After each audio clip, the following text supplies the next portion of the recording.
do not use their tongues to chant the holy name and qualities of Krishna, whose hearts do not remember the lotus feet of Krishna even once, and whose heads do not bow down even once before Lord Krishna.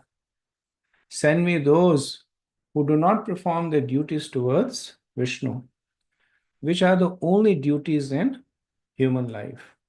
Please bring me all such fools and rascals.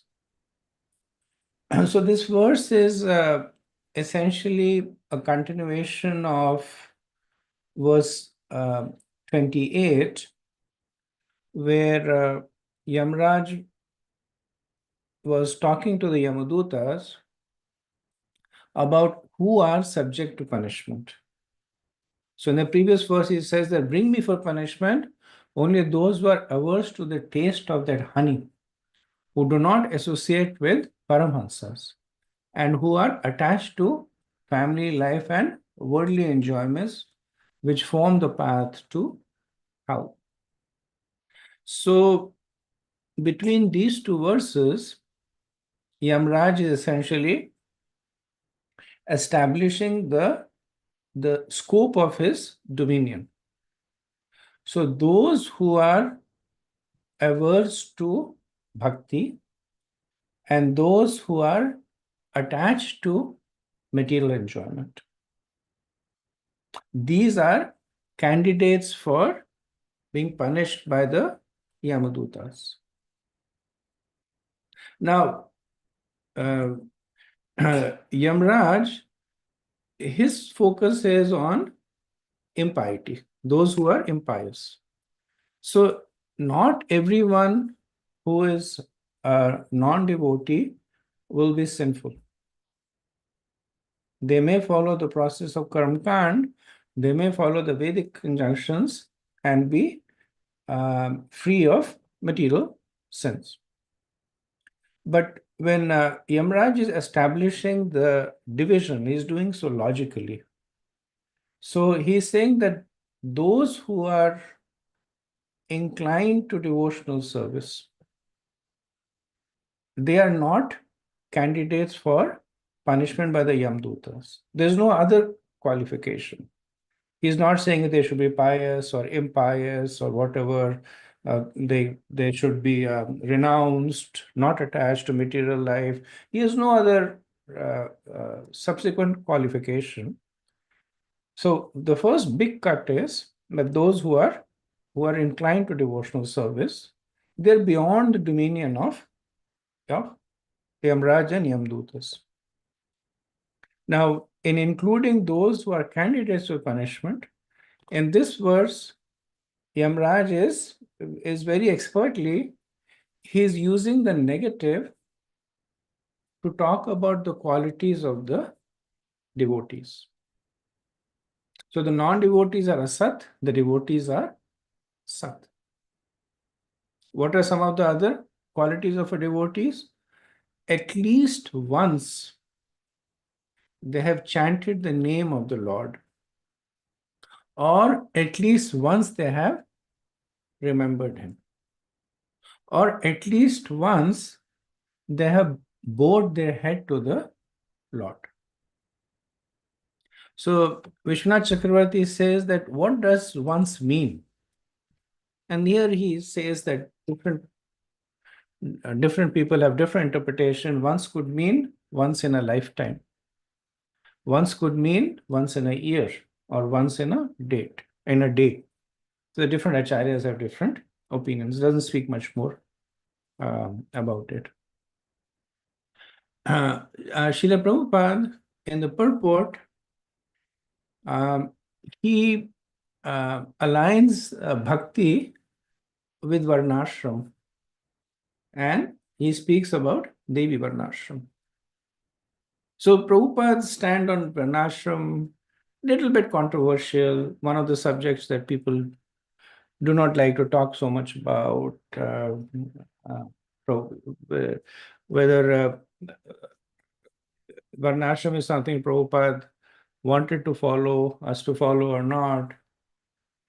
But There are cases where Prabhupada is very clear about Devi Varnashram. And Devi Varnashram essentially is Varnashram that is centered around Vishnu. So here Prabhupada says the word Vishnu Kritiyan is very important in this verse because the purpose of human life is to please Lord Vishnu. Varnashram Dharma is also meant for that purpose.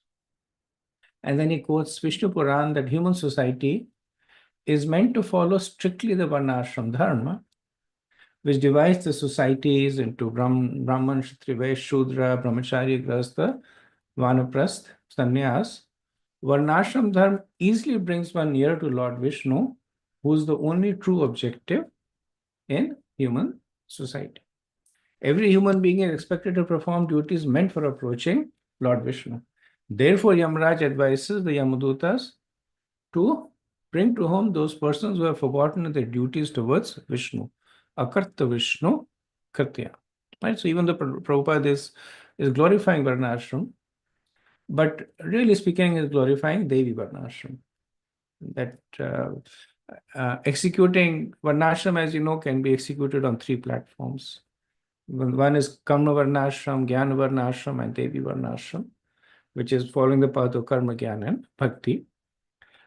Typically, the Vedas speak about Karma Varnashram, which basically give the Chatur Purusharthas of Dharma, Artha, Kam, Moksha. They're essentially based on Karma Varnashram.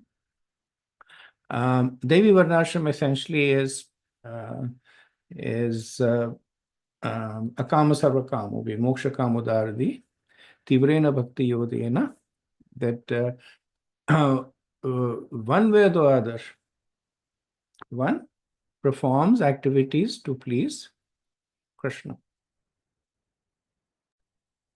Okay, moving on to the next verse.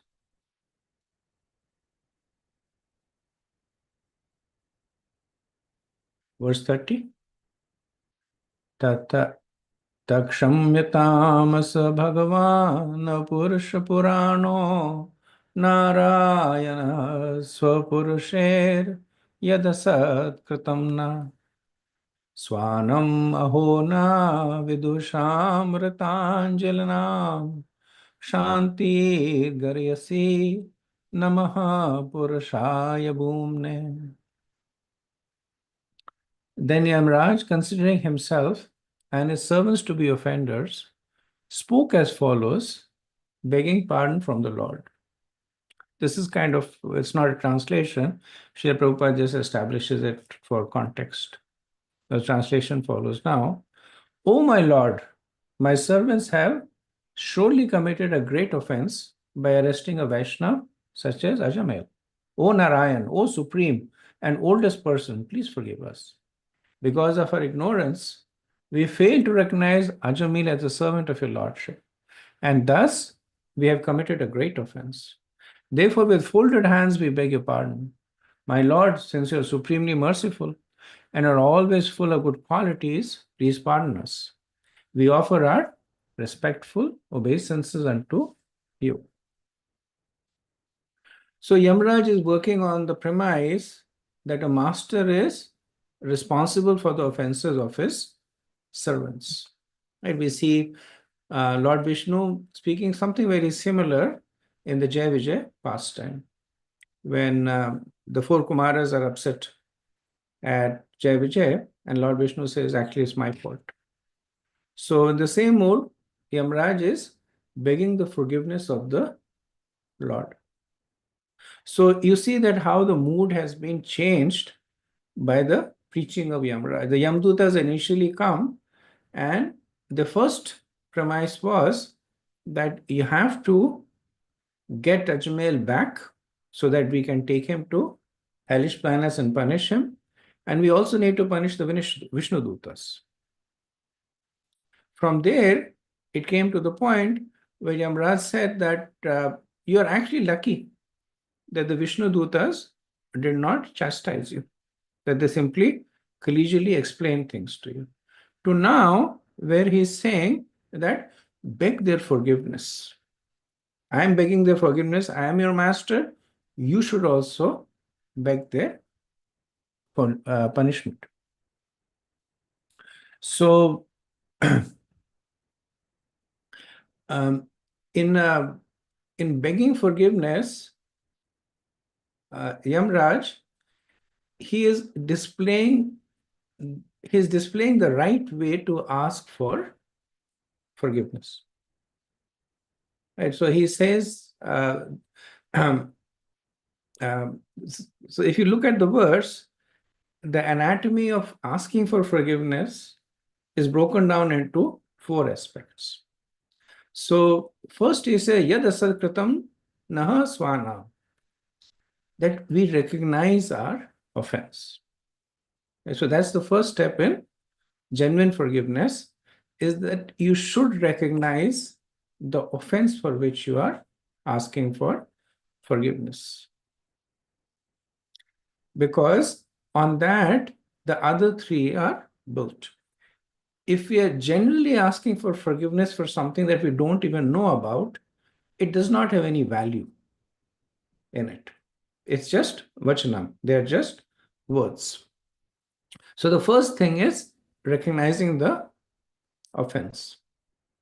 Second thing that he says is aho na vidusham. So ahom is lamentation, na vidusham, that because we are ignorant, we perform this offense. And rachita anjalinam kshanti, and we are begging for your forgiveness. So the forgiveness is coming from a genuine platform of humility. Sometimes we see in devotee interactions also that people suddenly start taking a very humble position. I'm just your servant and just the dust in your lotus feet, etc. The other person gets embarrassed. Don't worry about it, right? But there's that genuineness of considering yourself truly fallen is not there. That's an important. It's an important consideration for uh, uh, asking for forgiveness, that you recognize the fault in you that created the offense. So Yamraj recognized the offense. What was the offense? The offense was that they even tried to get Ajmail back. They even argued with the Vishnu Dutas. What was the cause of the offense? That na vidusham, that we are ignorant. Now, third part is important. He says, Rachitanjalanam Shanti, that please forgive us.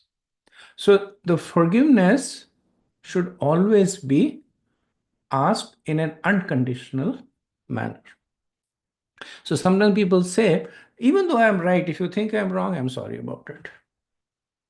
Or this I made this mistake, but there are all these mitigating conditions. I was trying to do this, I was trying to help that person, and actually you're not aware that all this was happening, etc. So it's the opposite of forgiveness. Right? So you're saying that because you consider the other person to be not properly situated, because the person is upset, and because you are at a much higher platform than the other person, then you are magnanimously owning to faults that actually do not belong to you but belong to the other person. And because you're a superior devotee, you're asking for forgiveness. So the more conditionalities that you attribute to the asking for the forgiveness, the more insincere it becomes. So we see that Yamraj, he's simply saying that please forgive us. Fourth thing that he says is Gariyasi Nama Purushaya Bhumne. That why should the Lord forgive me? Because the Lord is most merciful. So just because one is asking for forgiveness, it does not become a right to receive that forgiveness. The forgiveness is always with the other person. So despite everything, the other person may choose not to forgive you, and that is that person's uh, uh, uh, discretion. So here Yamraj is recognizing that the Lord may not forgive. So he is begging that the reason I am asking your forgiveness is because you're most merciful. And the fifth, which is not explicitly mentioned here, is that we are committed to not repeating them. So he does not say in this verse, but in the previous two verses, he makes this point that do not commit this mistake again. So important part of asking forgiveness is also to make a commitment to not repeat the cause of the offense. So in the purport, Srila Prabhupada says that the Nyaya Shastra confirms Bhritya parade swamino danda. If a servant makes a mistake, the master is punishable. Taking this seriously, Yamraj, along with his servants, prayed with folded hands to be excused by the Supreme Lord Narayan. Okay. Next verse, 31. Tasmad Sankirtanam Vishnor Amahasam Mahatam api Kauravya Vidyekantika Nishkritam. Sukadev Goswami continued, My dear king, the chanting of the holy name of the Lord is able to uproot even the reactions of the greatest sins. Therefore, the chanting of the Sankirtan movement is the most auspicious activity in the entire universe.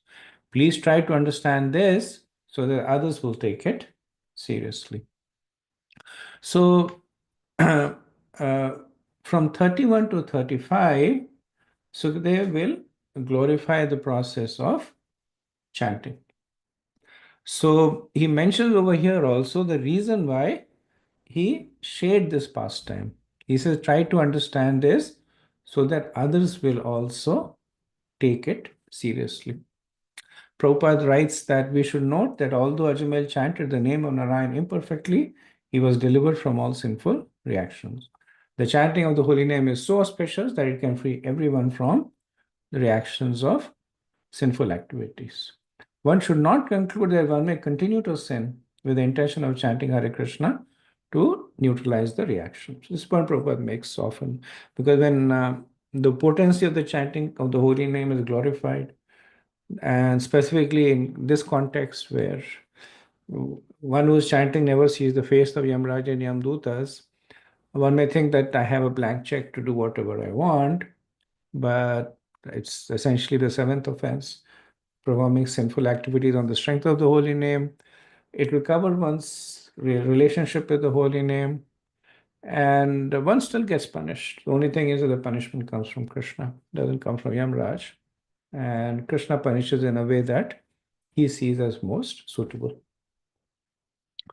Verse 32 Shanrutanam krinatam viryani udamani harer mukha yatha sujataya bhaktya shuddhenatma vritadibi. One who constantly hears and chants the holy name of the Lord and hears and chants about his activities can very easily attain the platform of pure devotional service, which can cleanse the dirt from one's heart. One cannot achieve such purification merely by observing vows and performing Vedic ritualistic ceremonies. So, this essentially is the answer to the doubt of Parishit Maharaj. And Sukdev Goswami also implicitly he makes this point. So initially the focus was on chanting even once imperfectly, indirectly, accidentally, but now he is basically saying that one should chant constantly if one has to attain the platform of pure devotional service. And he reiterates the point, the question of Parishit Maharaj, that what is the point in performing purification?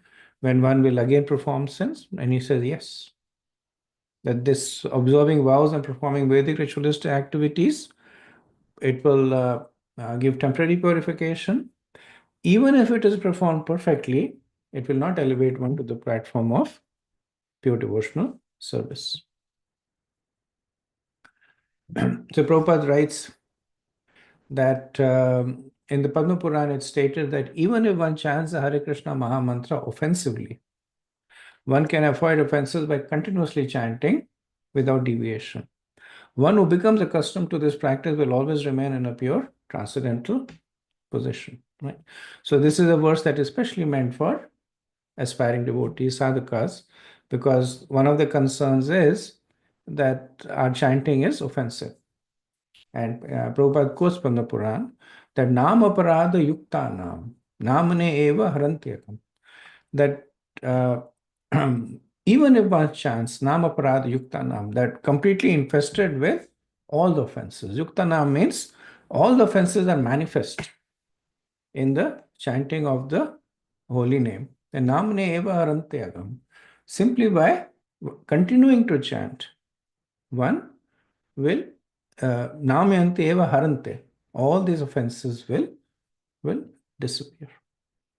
So that's why the injunction that is given to us is that while we aspire to chant in a purified state, we should not be too discouraged by our current state of offensive chanting, because offensive chanting is the cure to offensive chanting.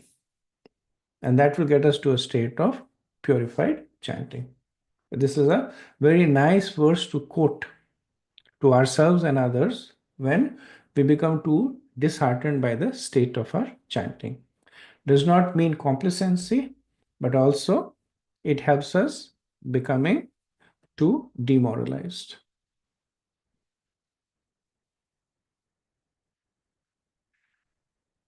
Yeah, verse 33. कृष्णाङ्गरि Padma मधुलिन्ना पुनर्विश्रुत माया गुणेषु रमते वृजनावेषु अन्यस्तु कामहत् आत्मरज प्रमार्ष्टम् इहेत कर्म यत् एव रजः पुनः शयात्. Devotees who always lick the honey from the lotus feet of Lord Krishna do not care at all for material activities, which are performed under the three modes of material nature and which bring only misery. Indeed, devotees never give up the lotus feet of Krishna to return to material activities.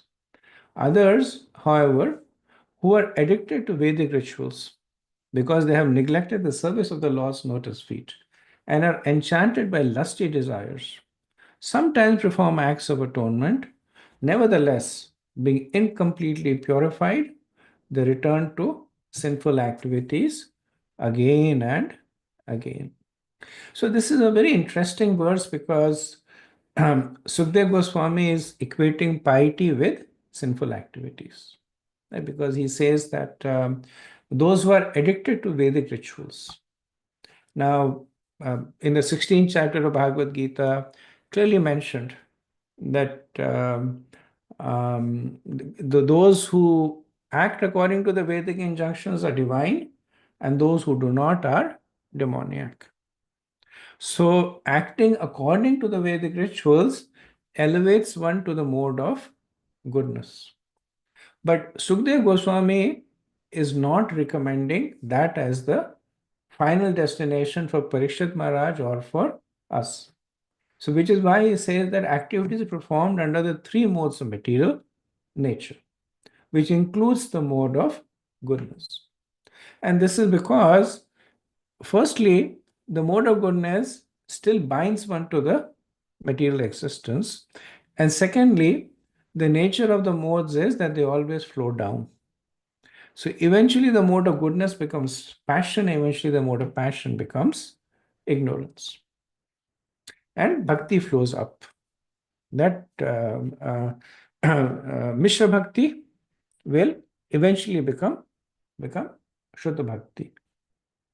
Namaprad eventually becomes Namabhas, which eventually becomes Shuddha Nam.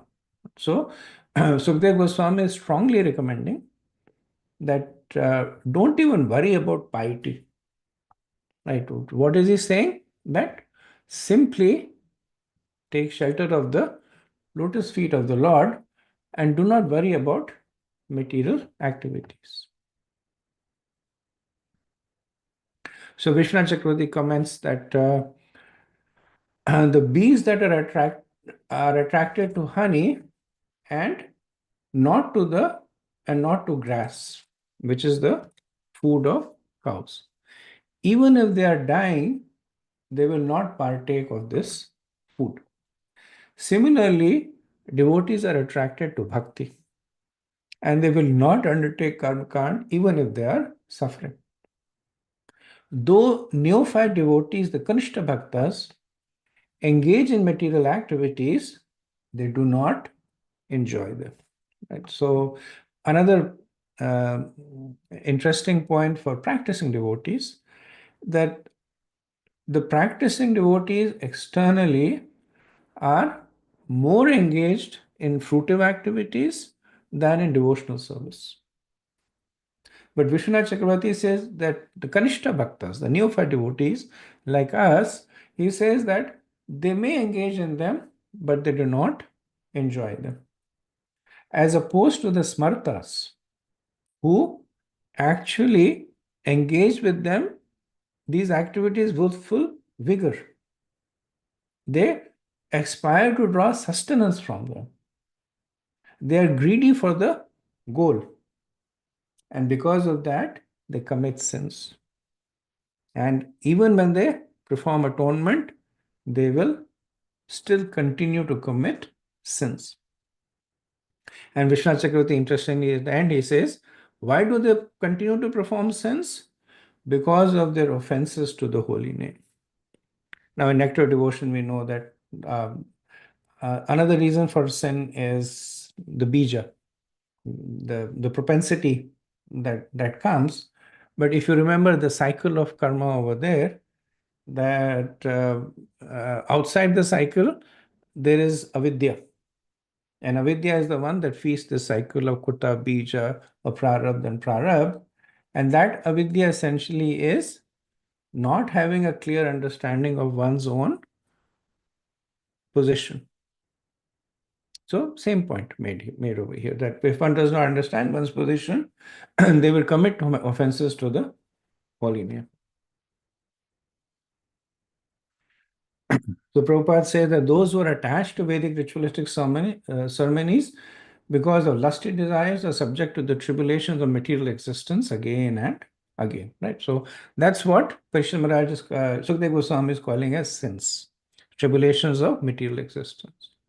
Maharaj Parishad has compared their activities to Kunjar Saucha, the bathing of an elephant.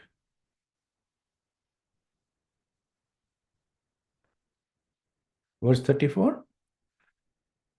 Itaham swabhrata gaditam bhagavan mahitvam samsritya vismita dhiyoyam kinkaraste nevachitashaya janam prati sankamana drashtum cha bibyati tatah prabriti smarajan.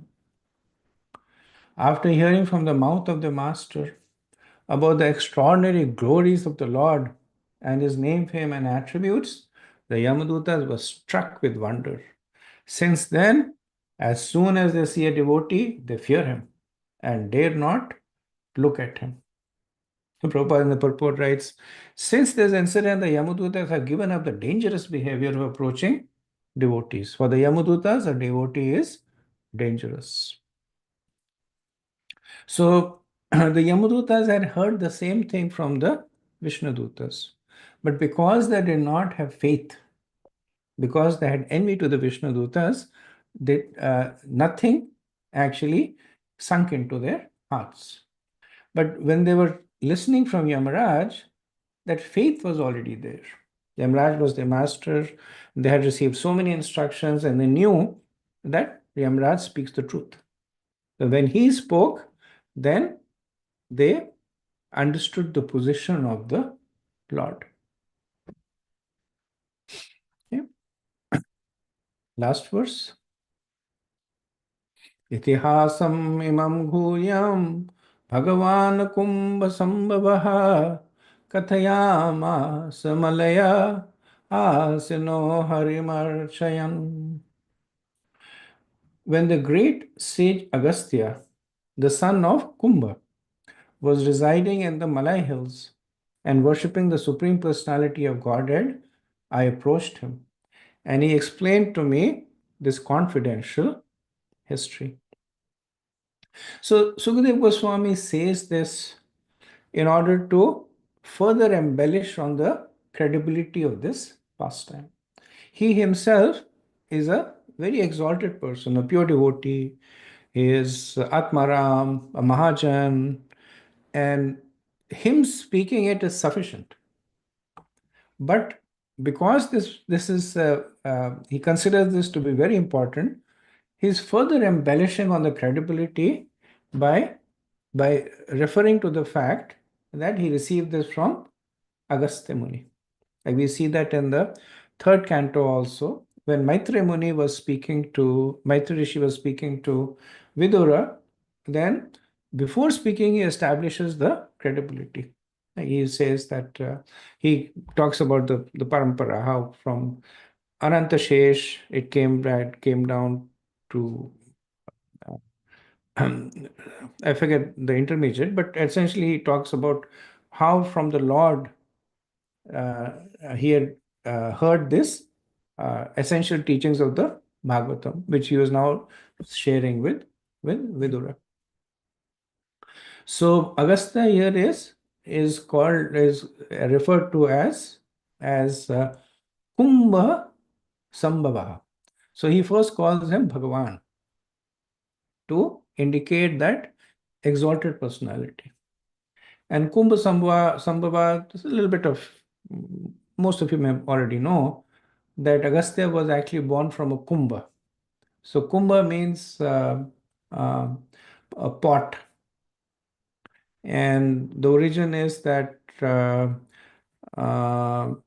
Agastya's first birth was from Pulastya Rishi. And it's not very clear how, at least to me, I could not find out how he lost his body the first time. But second time around, Varun and Mitra, they were performing a yajna and Urvashi appeared, so they discharged semen and they collected their semen in a pot. And within that pot, two personalities came in. One was Agastya and the second was Vashishta. So Vashishta, we know this was his second birth. His first birth, he was cursed by Maharaj Nimi to die. He cursed Nimi to die and Nimi cursed him to die. But Nimi, being a pure devotee, he accepted the curse, saying, "Thank you for cursing me to die," and he went back to Godhead. But Vashishta he had still material desires, so he didn't give up his body. And he stayed in a subtle form. Actually, he entered into the bodies of Varun and Mitra, and then came out as the semen. So Agastya is one of the exalted personality, and it's mentioned that Malayo Asino, that he was residing on Malaya hills, and Sridhar Swami says that Malaya also means undisturbed. So which means that while he was in a Asino means situated in a state of being undisturbed by material things, Harimarshayan, while he was worshipping the Lord, touching the Lord's lotus feet again and again, which means that he was in a state of very exalted spiritual existence. And at that time, Sukadeva Goswami was fortunate enough to be in the presence of Agastya Rishi and hear this pastime from him. So with this, we end the third chapter. I'll pause over here and see if there is any questions or comments.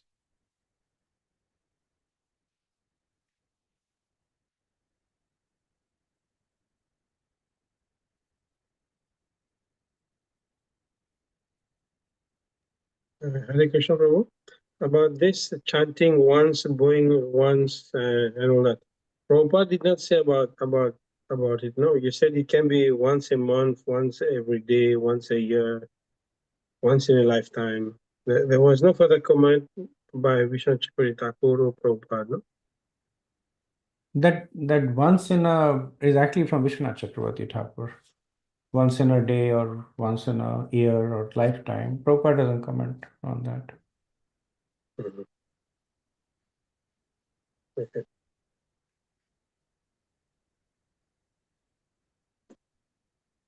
Okay, if there are no questions or comments, we can move to the next chapter, 6.4. This is the Hamsa prayers offered to the Lord by Prajapati Daksha. So this is a bit of a long chapter. It has 54 verses. It contains within it the famous Hamsa prayers, and then about 20 verses spoken by the Lord, giving instructions to to Daksha. And the first 22 verses are more or less setting context to the appearance of Daksha. So verses 1 and 2, chapter 6.4. Shirajuvacha Devasurnanam Sargo Naganam Mragapakshena Samashikas Tvayo Prokto Yastu Swayam Bhavuntra Taseva Vyasamichhami Gyatum Te Bhagavan Yatha Anusargam Yaya Shaktya Sasarja Bhagavan Paraha. The blessed king said to Sukadev Goswami, "My dear Lord, the demigods, demons, human beings, nagas, beasts, and birds were created during the reign of Sambhavamanu. You have spoken about this creation briefly in the third canto. Now I wish to hear about it elaborately. I also wish to know about the potency of the Supreme Personality of Godhead by which He brought out the secondary creation." So Vishwanath Chakravarti Pad notes that this set of chapters are about portion or the protection of the Lord for His devotees. So the previous chapter ended with the glorification of the holy name and the process of bhakti. This chapter will talk about the appearance of Prajapati Daksha and his assisting the Lord in further creation, the Visarga. Now, if you look at it from a continuity perspective, it looks like Parikshit Maharaj is abruptly changing the topic. That Sukhdev Goswami is speaking about Ajamel, the glories of the holy name, the protection of the holy name, and then he stops and Parikshit Maharaj says that, tell me about Visarga, tell me about secondary creation.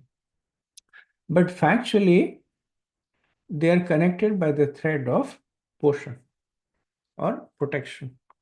So the Lord extends his protection in the form of the holy name and also by empowering secondary creators like Brahma and the Prajapatis to give an opportunity for the jivas to take birth and perfect their lives. So they are both aspects of the Lord's protection. One is in terms of his bhakti and his holy name, and the second is in a more wider perspective, where the Lord, after having created Sarga, after having created the universe, empowering the the Prajapatis and Brahma in order to allow more jivas to come. And essentially, the connection is that they come, and if they are able to avail of this opportunity to chant the holy name, they will then go back. Because that is ultimately the whole purpose of Sarga and Visarga. That the Jivas, who for whatever reason have come into the material world, can now avail of the facilities which has been described in the previous verse and not return to the material world. So the title of the chapter is Hamsaghuya prayers.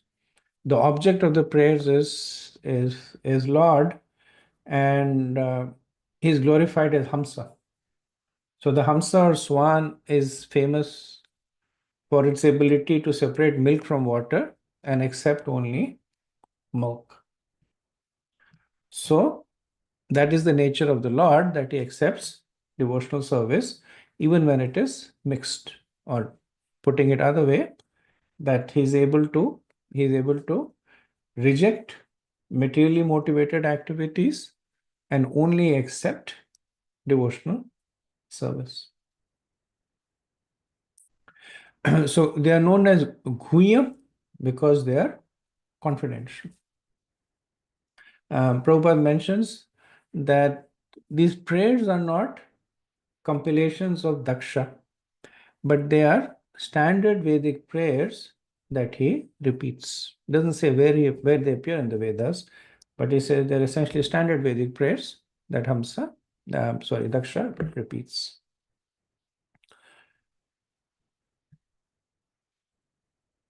Okay, verse 3. श्रीसूतवाच इति सम्प्रश्नम् आकर्ण्य राजर्षिर्बाद्रयनिः प्रतिनन्द्य महायोगी जगात्मुनि सत्तमः. Sutta Goswami said, O great sages assembled at Naimisharanya, after the great yogi Sukadev Goswami heard King Parikshit's inquiry, he praised it and thus replied. So, the fact that he is praising this inquiry means that Sukadev Goswami is understanding the intent of Maharaj Parikshit. So, Sukadev Goswami is not complaining that I was getting so much ecstasy in chanting about the glories of the holy name. Now you have taken me to the seemingly mundane topic about creation and secondary creation, which actually he's already spoke about Visargam in the third canto. But understanding that Parishad Maharaj is actually bringing to our attention the mercy of the Lord. He's bringing to our attention the reason why this universe is created, these species are created, why we take birth here. So he's happy about it. So he praises it and then responds to it.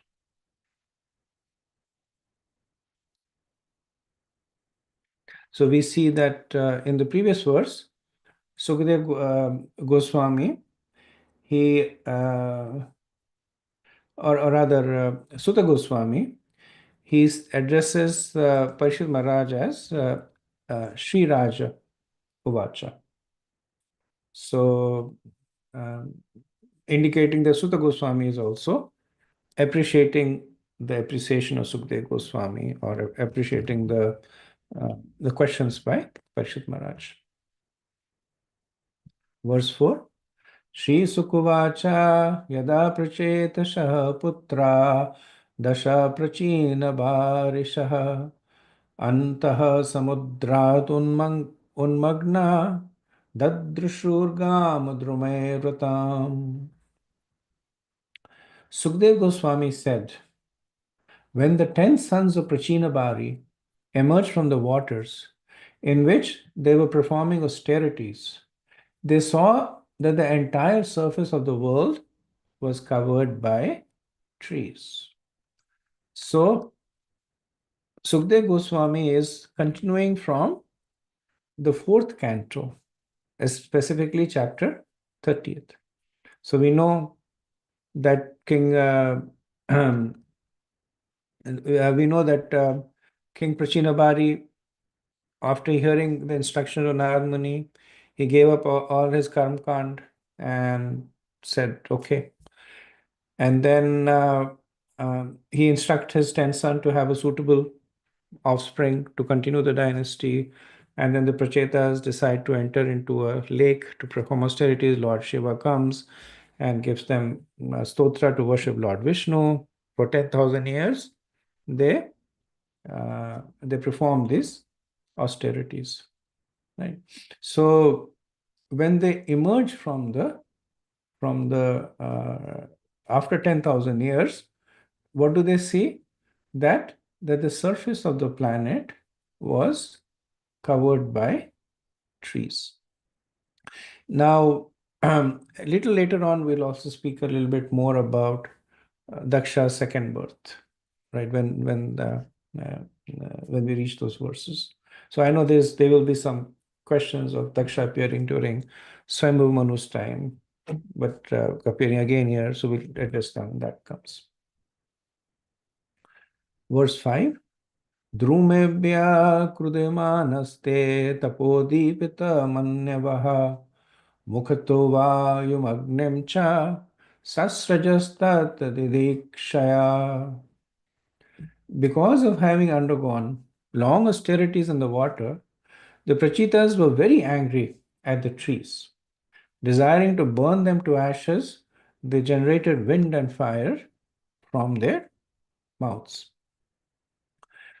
So this verse is also a little surprising, because the result of performing austerities, the result of performing austerities in the mood of devotional service, is that one becomes calm and pacified, humble, all the qualities of the devotees that emerge because of the maturity of the devotional service. And anger, envy, and trying to destroy, that's not the qualities of devotees, right? The real, it is said the real emblem of austerities is forgiveness. Real austerities is that one develops an attitude of forgiveness. Now, without spiritual attachment, austerities result in anger.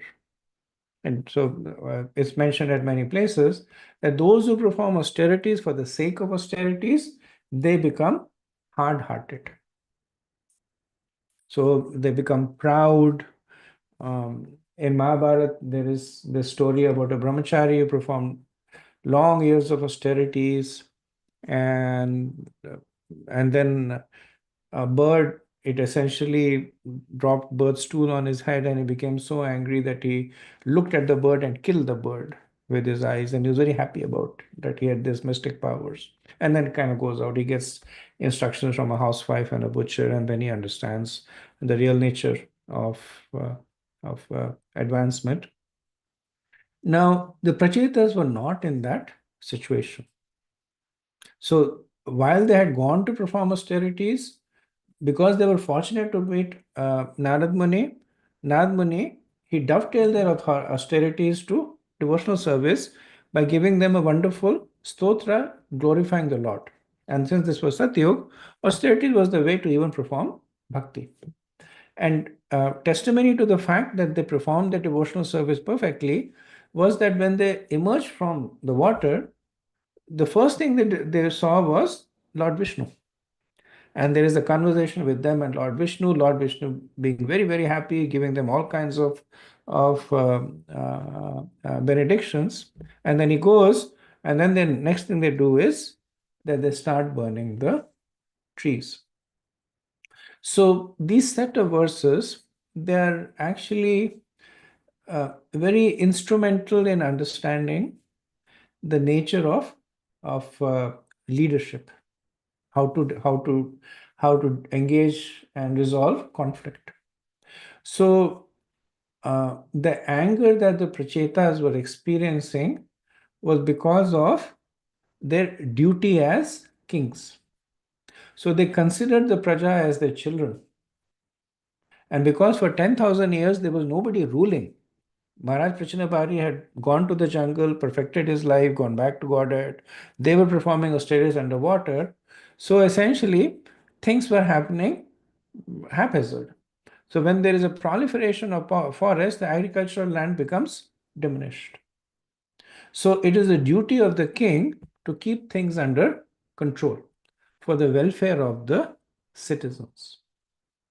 So when the Prachetas saw that the welfare of their citizens is being curtailed, they became angry. So devotional service or devotees are very angry when it comes to the service of the, or when it comes to dealing with obstacles to the service of the Lord.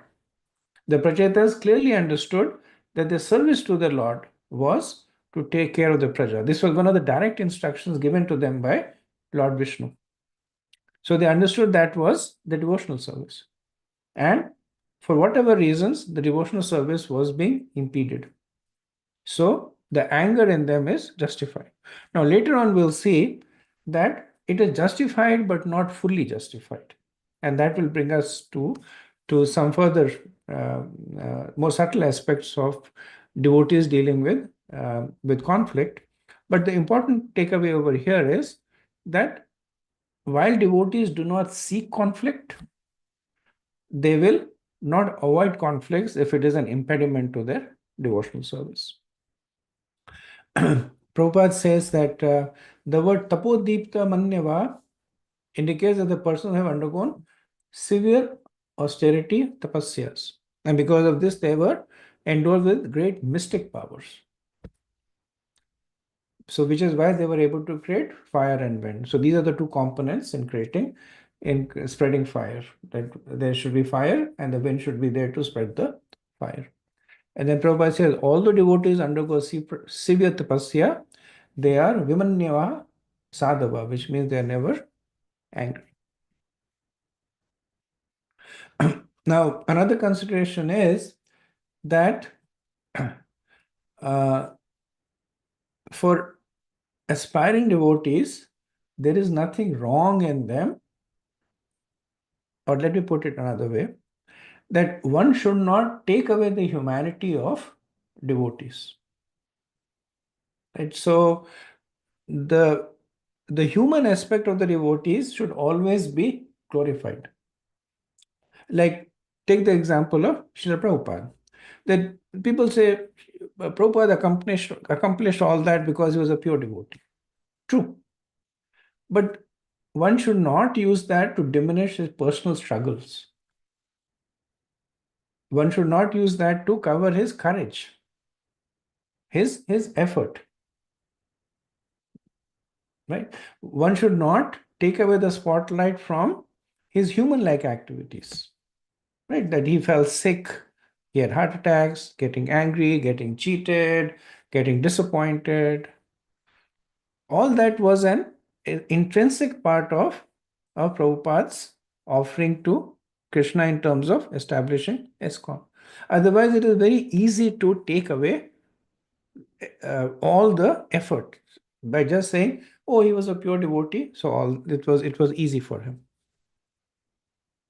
Once Prabhupada was in Mayapur, and so he would get up early in the morning and excuse me, and start translating. And he was ringing his bell. The servant was sitting outside, and the servant was sleeping.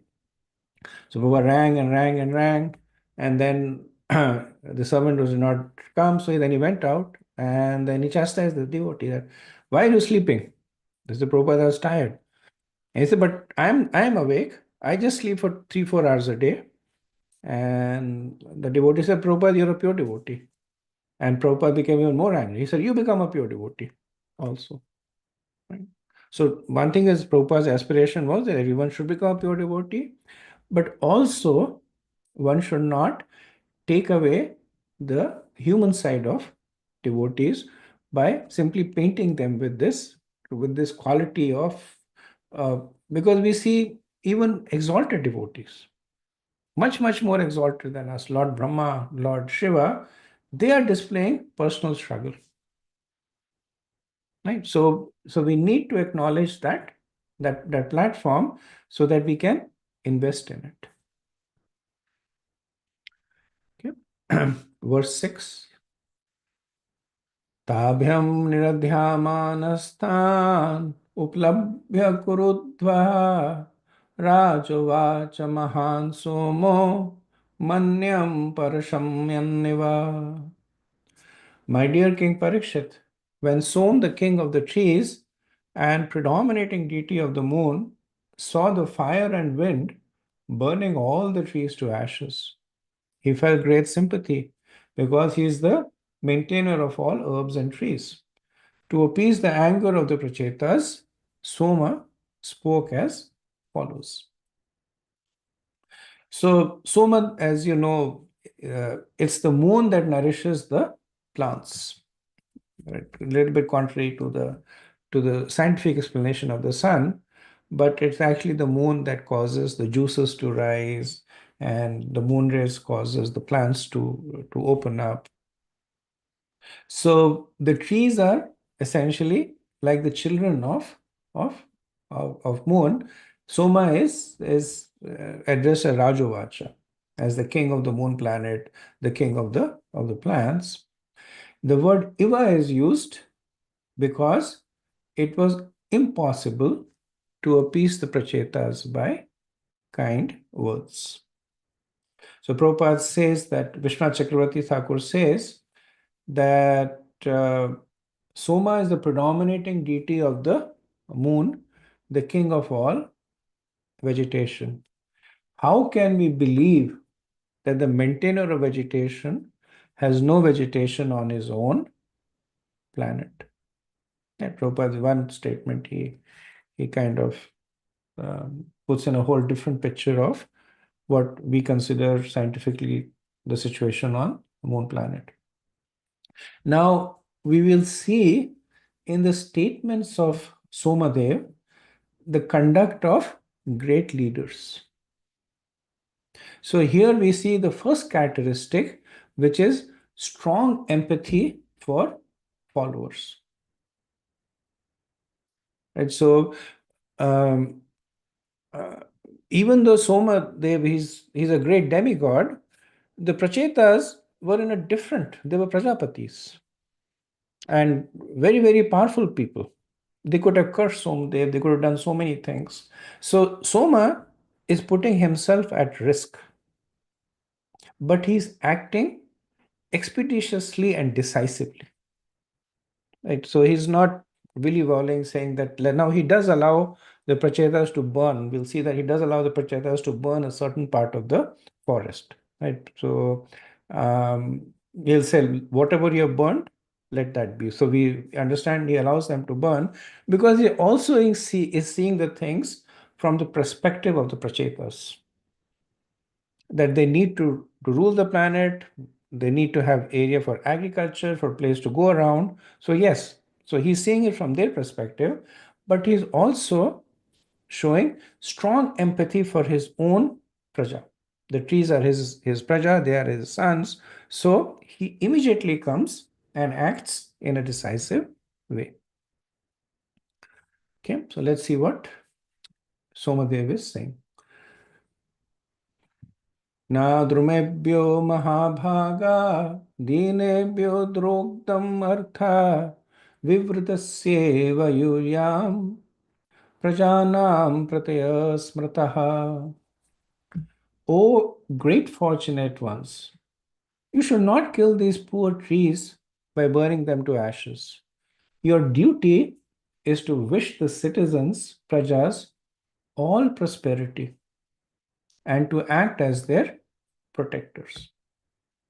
So what we see over here is what you consider a master class in conflict resolution. The Prachetas are doing something which is in conflict with what Somadev considers should be done. So there is a conflict. Now, as a leader, he is not avoiding conflict. He is taking it head on. The first thing that he says is, do not burn these trees. So he starts off with the desired outcome of the conflict. There is no ambiguity about that. So he is not engaging it in a surreptitious manner. that he speaks to the prachetas about something else, distracts their attention, and hopes that they will go away, or he flatters them or does something else. Right away, he's transparent. He says, why have I come here to talk to you? I want you to stop burning these trees right away. Then he will proceed to make the case why they should not burn the trees. So he will speak at the level of the body, he will speak at the level of the mind, and he will speak at the level of the soul. So, at where respectively higher levels of realizations, he will make the case of why the prachetas should not burn the trees.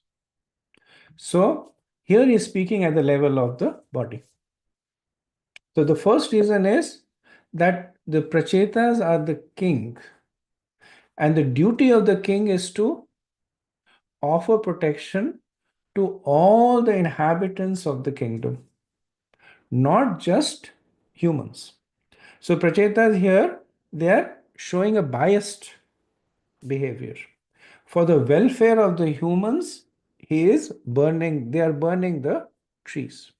But Soma is saying, even the trees are your praja. So Prabhupada says that's what is the proper understanding of praja. Not just the humans, but the animals. Not just the animals, but the plants. Everything is praja. And praja means that which is protected or nourished by the king. No purpose, no living entity should be killed unnecessarily.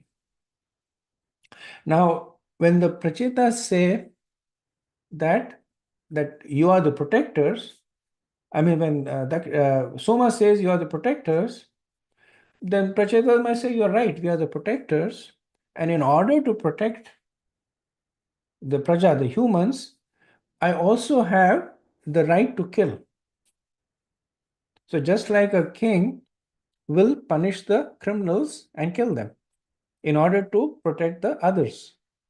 So the Prachetamaya said that's what we are doing. Even if we consider the trees to be a praja, but we have to look at the big picture. Now they don't actually say that, but Vishnu Chakravarti says this is an imputed objection the Prachetas might raise. So Somadev speaks the next verse. Aho prajapatir patir bhagavan harir avyaya vanaspatin oshadischa sasarorjam isham vibhu. The Supreme Personality of Godhead, Sri Hari, is the master of all living entities, including all the Prajapatis, such as Lord Brahma.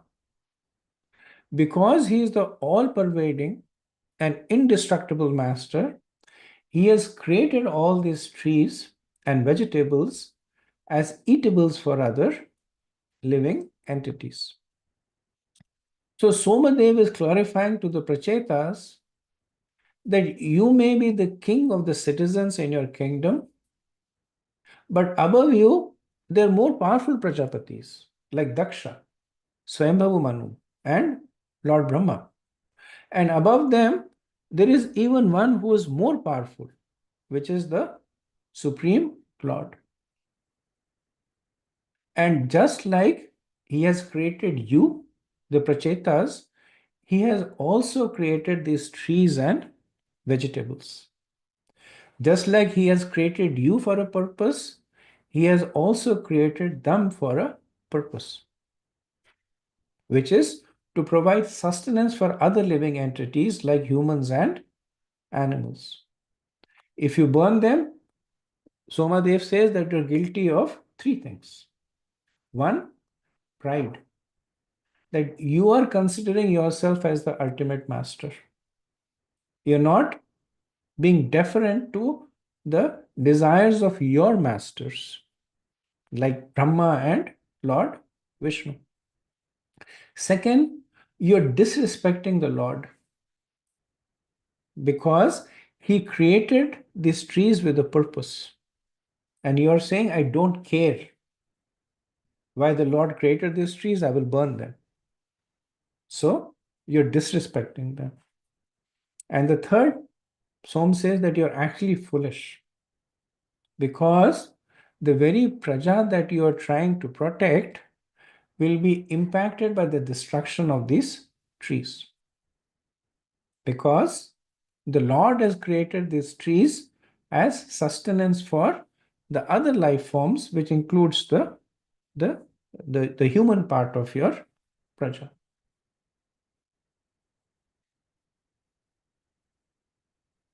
Verse 9. Annam charanam achara hayaptada padcharanam ahasta hastayuktanam dvipadam cha chatushpada. By nature's arrangement, fruits and flowers are considered the foods of insect and birds. Grass and other legless living entities are meant to be food of four-legged animals like cows and buffalo. Animals that cannot use their front legs as hands are meant to be food of animals like tigers, which have claws. And four-legged animals like deer and goats, as well as food grains, are meant to be food of human beings. So Somadeva is establishing the food pyramid. Like Prajita might say that how will destruction of the trees affect the humans? And he's establishing the food pyramid over here. The verse is very similar. If you remember in the first canto, 13th chapter, Narad Muni speaks this verse to Maharaj Yudhishthir, where he says that those who are devoid of hands are prey to those who have hands, those who are devoid of legs are prey to those who are four-legged. And then he says the weak are the sustenance for the strong. And the jiva jivasya jivanam. Essentially the same food pyramid. So Somadev is expanding the impact of the destruction of vegetation by talking about the pyramid. Now the humans sit at the top of the pyramid, but there are many creatures between the trees and the humans. All of them will be impacted. Right? Because he starts with the plants and then he talks about insects and birds and four-legged and two-legged, etc. All of them are lying on this base of the food pyramid, which is plants and trees. So Somadev is saying that, let me tell you how foolish you are. That because of the short-sightedness, you are not only going to impact those that you're trying to protect, but even others who are innocent, like the two-legged animals, four-legged animals, all of them will be impacted. So Srila Prabhupada, the kind of preaching purport, he says that one should not look at these verses where it said that one jiva is jiva jivasya jivanam, that one jiva eats another jivas. This is ordained as per the scriptures. So what one jiva can eat, Prabhupada says, like a tiger gets no sense for eating a deer, but a human gets sense for eating meat. And then he says in every shastra, cow killing is vehemently condemned. Indeed, one who kills a cow must suffer for as many years as there are hairs on the body of a cow. Manu Samhita says, Pravriti Resha Bhutanam Nivritis Mahaphala. We have many tendencies in this material world, but in human life, one is meant to learn to curb those tendencies. Those who desire to eat meat may satisfy the demands of their tongues by eating lower animals, but they should never kill cows, who are actually accepted as the mothers of human society because they supply milk. The Shastras especially recommend Rishi Go Rakshaya. The Vaishya section of humanity should arrange for the food of the entire society through agricultural activities and should give full protection to the cows. Verse 10. Yuyam cha pitranavadistha devadevena chanangah praja sargaya hi katham vriksha nirdagtum arhatha. O pure-hearted ones, your father, Prachinabhari, and the Supreme Personality of Godhead have ordered you to generate population. Therefore, How can you burn to ashes these trees and herbs which are needed for maintenance of your subjects and descendants? Now, Somadev is bringing it to, to the personal duty of the Prachetas. The Prachetas had been ordered by their father and Lord Vishnu to, to protect all forms of human lives, to increase the population. That was the duty of the Prajapati. So he's saying what you are doing now, don't think that you're only harming others. You're also harming yourself, because you will be unable to execute on the instructions given to you by none other than the Supreme Lord and your Father. Next verse. Atistata satam margam kopam yachata deepitam pitra pitra mahanapi justam va prapitatmahe. The path of goodness traversed by your father, grandfather, and great grandfathers is that of maintaining the subjects, prajas, including the men, animals, and trees. That is the path you should follow. Unnecessary anger is contrary to your duty. Therefore, I request you to control your anger. So, Soma, he expresses two concerns over here. One, that the Prachetas may not be a worthy successor of their lineage, because the lineage had people who were self-controlled and who were dedicated to following instructions. Because the Prachetas are acting contrary, so they are not worthy successors of the lineage. Second, he's talking about their personal conduct. He's saying that you are being a slave to you base emotions like anger. So directly Somadev is saying, control your anger. So he's moved away from the symptom to the cause now. The symptom was that they were burning the tree, the forests, and that Som has already explained the reasons why it's a bad idea.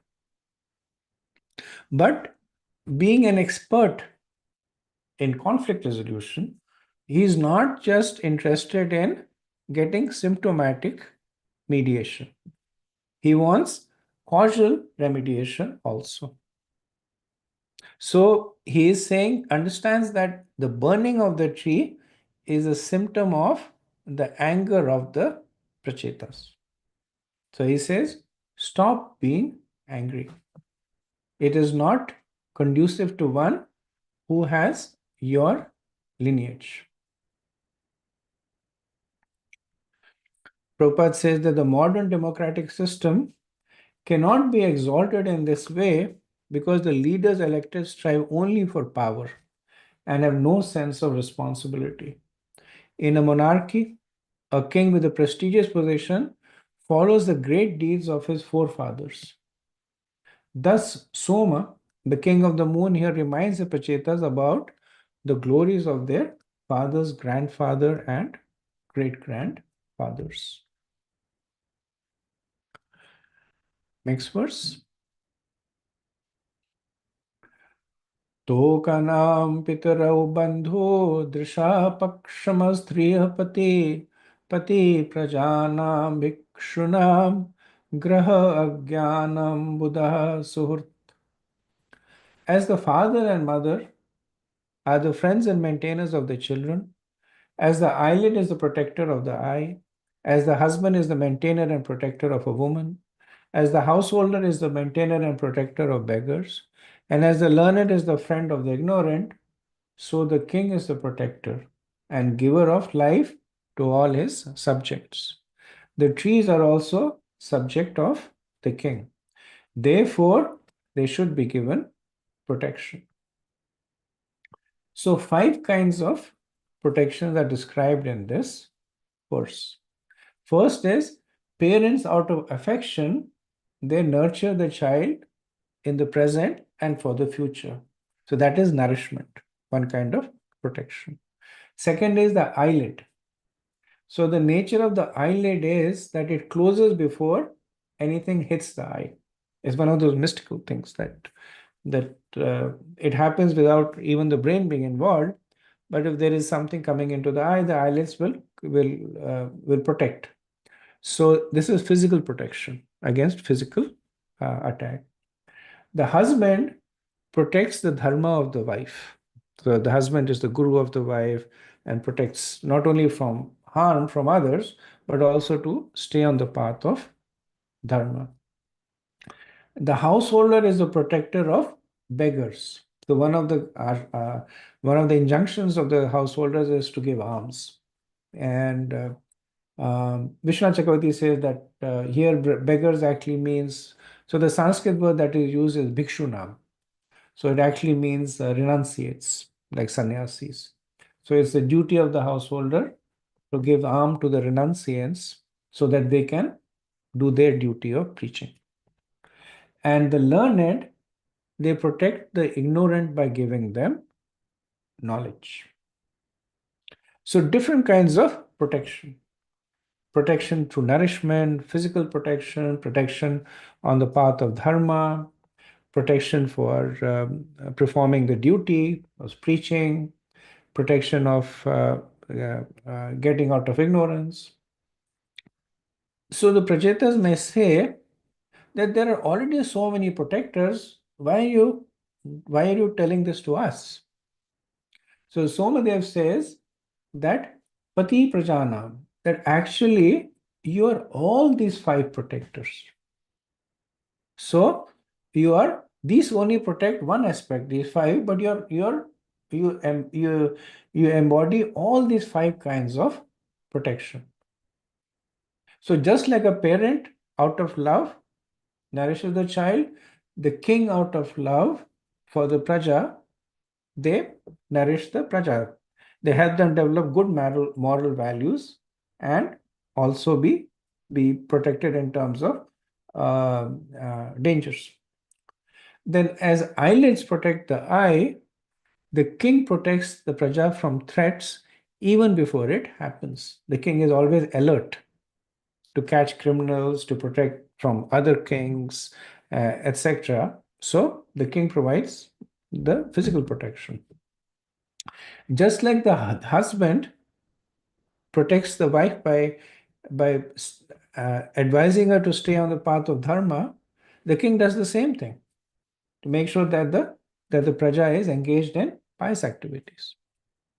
And just like the householders support the bhikshus, the king also makes arrangements for the praja to make spiritual advancement. And just like the learned protect the ignorant, the kings make sure that there are gurus, there are educational institutions wherein the prajas are being educated. Now, if the prachetas destroy the trees, they will be depriving the praja of the physical sustenance.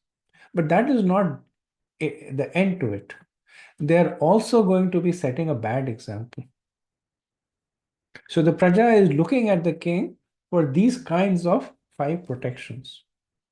But Soma has said that each of these 5 will be violated by your actions of destroying the forest. That by destroying the forest, you're cheating them out of their nourishment. The forests, they also provide physical protection. The trees provide the woods can be used to make huts. So you're depriving them of that. By acting in a way that is contrary to dharma, you're setting a bad example. They will say, the prachetas out of anger burn the forest, we should also act whimsically. You will also be depriving them of setting a good spiritual example. And acting in an ignorant way, he will also lead by example. Okay. We have 5 minutes left, but we have quite a few verses. I was hoping to finish this, but I won't be able to do justice. So I'll stop over here, see if there's any discussion on what we have spoken so far.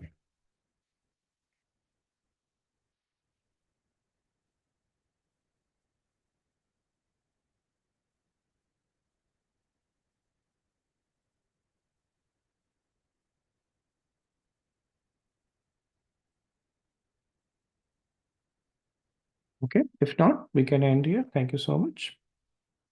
वाञ्छकल्पतरुभ्यश्च कृपा सिन्धुभ्य एव च पतितनां पावनेभ्यो वैष्णवेभ्यो नमो नमः। अनंत कोटि वैष्णववृंद की जय। शिला प्रभुपाद की जय। जय गौर प्रेमानंद। हरि हरि बोल। हरे Krishna. Thank you very much.